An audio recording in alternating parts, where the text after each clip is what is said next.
Hello, welcome back. Today, before we read Psalm 26, and that will come today from the today's English version, I want to go way back beyond today and beyond when English even existed as a language, back to around the year 521. And that was around when a man living in northern Italy, a man named Benedict, he came from the town of Nursia, was trying to organize the life, the spiritual life of groups that would go out into the wilderness to establish communities where they would have isolation. And in those days, hopefully that meant a little bit of peace, where they could spend their time working and praying. He actually had a saying. In Latin, he said, ora labora. To pray is to work. Et labora ora. And to work is to pray. These people became what we called monks, specifically Benedictine monks, taking their name from him. And in Western Christianity, most monastics live to this day, where they live and work and pray, under a rule that Benedict pulled together for them.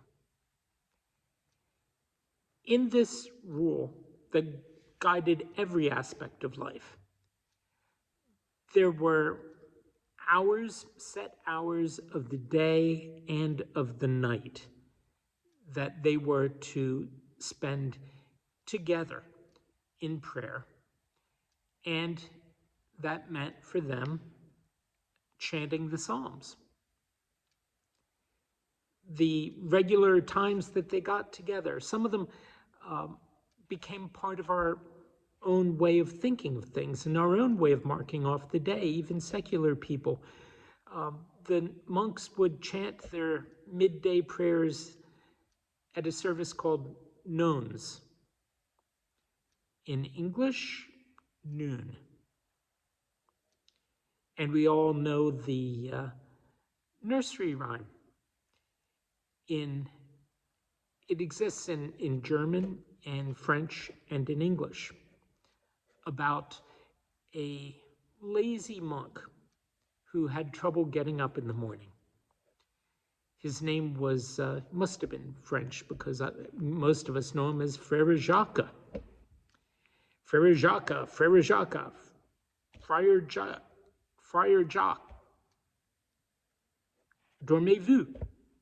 Are you sleeping? Sonnez les matines. Ring the bells for matins, for the service called matins. Sonnez les matines. And then, of course, dan dan don.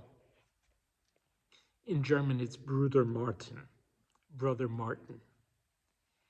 And, of course, in English, are you sleeping, Brother John?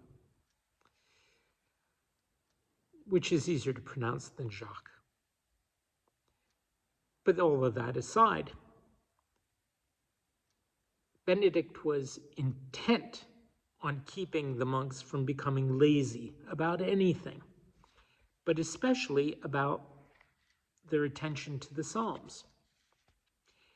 And he set out in his rule a whole schedule of when the Psalms should be read and how.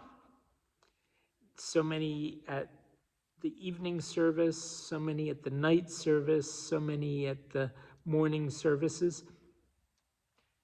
And he finishes up the description of it this way, after he puts a schedule in front of everybody. This is from the Rule of St. Benedict. We strongly recommend, however, that if this distribution of the Psalms is displeasing to anyone, he should arrange them otherwise, in whatever way he considers better, but taking care, in any case, that the Psalter with its full 150 psalms be chanted every week and begun again every Sunday at the night office. For those monks show themselves too lazy in the service to which they are vowed, who chant less than the Psalter with the customary canticles in the course of a week, whereas we read that our holy fathers strenuously fulfilled that task in a single day. May we, lukewarm that we are, perform it at least in a whole week. I'm sorry, it's going to take us a little longer than a week to get through all of these, but we will read Psalm 26. That talks about the importance of worship. And here's what it says. Declare that I am innocent, Lord, because I do what is right and trust you completely. Think of a monk saying these things and trying to lead his life in these ways. Examine me and test me, Lord. Judge my desires and thoughts. Your constant love guides me. Your faithfulness always leads me.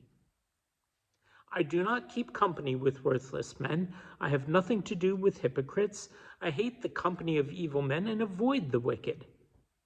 Lord, I wash my hands to show that I am innocent and march in worship around your altar. I sing a hymn of thanksgiving and tell all your wonderful deeds. Lord, I love the house where you live, the place where your glory dwells. Do not destroy me with the sinners. Spare me from the fate of murderers, men who do evil at all times and are always ready to bribe.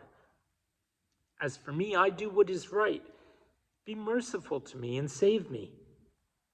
I am safe from all dangers. In public worship, I praise the Lord. So, Frère Jacques, don't let yourself get lazy.